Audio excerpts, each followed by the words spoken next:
जय हो।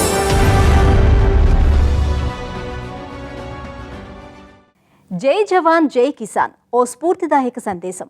కానీ ఒడిషా రాష్ట్రంలో ఓ కిసాన్ జవానుకు జై కొడుతున్నాడు. దేశ రక్షణ దళాల కోసం యువతకు స్వయంగా శిక్షణిస్తున్నాడు. ఆ గ్రామంలో ఇంటికో సైనికుడున్నాడు. అతడు తీర్చిదిద్దిన వందలాది యువకులు రక్షణ విభాగాల్లో చేరి దేశ సేవకు అంకితమయ్యారు.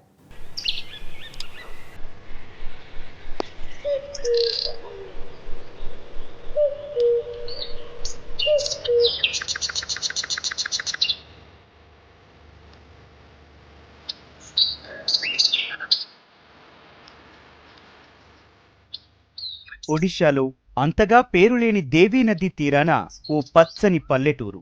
కాని ఇవాళ దేశ భద్రతకి ఓ ముఖ్య కేంద్రమది. అదే జగజిత్ సింగ్పూర్ జిల్లా అరఖుద గ్రామం. ఇంతకీ ఈ వీరభూమి ప్రత్యేకత ఏంటి?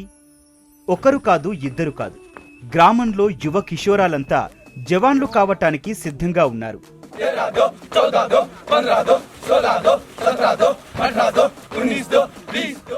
వారిని తీర్చిదిద్దుతున్నది ఒక రైతు. అవును, కాడిని పాడిని నమ్మిన రైతు అతడు. పేరు సిలు నాయక్. సైన్యంలో చేరాలనుకునే యువత కోసం మహాగురు బెటాలియన్ పేరుతో ఓ శిక్షణా కేంద్రాన్ని స్థాపించి స్వయంగా శిక్షణ ఇస్తున్నారు. అవును, ఇది నేటి తక్షణ అవసరం. శత్రువులెవరైనా సరే, ఆఖరికి అగ్రరాజ్యాలైనా సరే, సవాళ్లను స్వాగతించి సాహసంతో ముందుకెళ్లక తప్పదు. అవసరమైతే సైనిక పాఠవంలో, పరాక్రమంలో తుది పరీక్షకు సిద్ధం కావలసిందే. చివరి సైనికుడైన తుది రక్తపు బొట్టు దాకా పోరాడతారు తప్ప దేశ భద్రతలో రాజీపడరు అని నిరూపించుకునే యోధులు కావాలి. అక్షరాల అలాంటి మెరికల్లాంటి యోధులను తయారు చేస్తున్నారు సిలు నాయక్.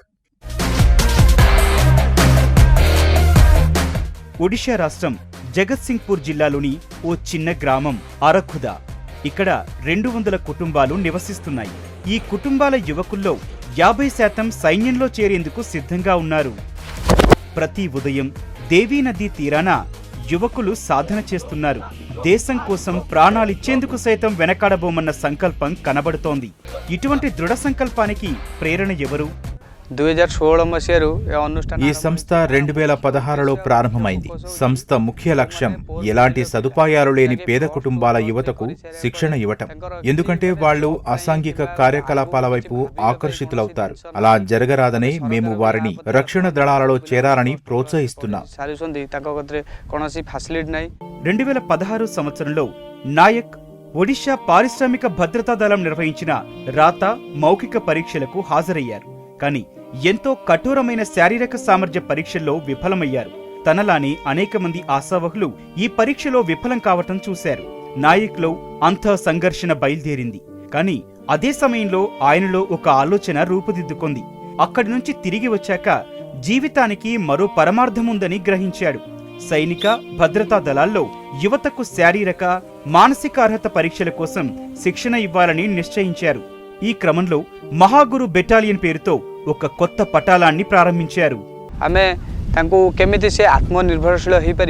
యువతను స్వయం పోషకులుగా ఎలా తీర్చిదిద్దాలి? దేశ సేవ లక్ష్యంగా భారత సైన్యం, ఒడిశా పోలీసులు, పారామిలిటరీ దళాల్లోకి ఇంకెంతమందిని తీసుకురావాలన్నదే మా ప్రధాన లక్ష్యం.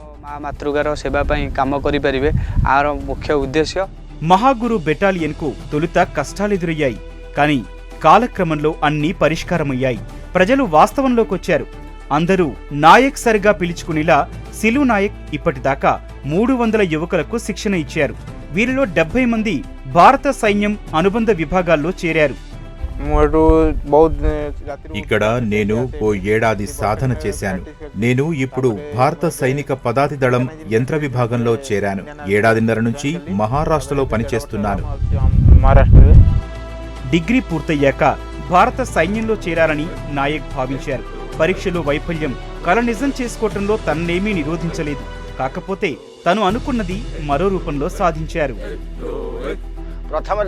నాయక్ మొదట 4 యువకులతో సంస్థను ప్రారంభించాడు. ఇప్పుడిక్కడ 150 మంది చేరారు. ఏ ఒక్క విద్యార్థి నుంచి తను ఎప్పుడూ డబ్బు తీసుకోలేదు. విద్యార్థులే డబ్బు సేకరించి శిక్షణ నిర్వహణకు తోడ్పడుతున్నారు. ପ୍ରଧାନମନ୍ତ୍ରୀ ବି ତାକୁ నాయక్ ను ప్రధాని మోదీ అభినందించారు. భారత ప్రభుత్వం సత్కరించింది. এই ସବୁ ନୀତି ତାର ఒక సామాన్యుడి సామర్థ్యం ఏంటో అతడి కళ నిజమైనప్పుడే తెలుస్తుంది. నాయక్ది అటువంటి అరుదైన వ్యక్తిత్వం.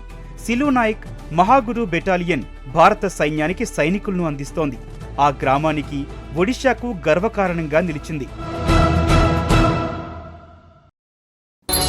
జై హో.